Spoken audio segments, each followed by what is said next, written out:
ఏం పిల్లది ఎంత మాటన్నది, ఏం కుర్రది కూత బాగున్నది.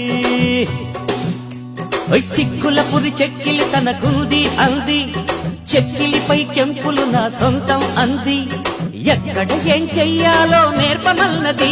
బాగున్నది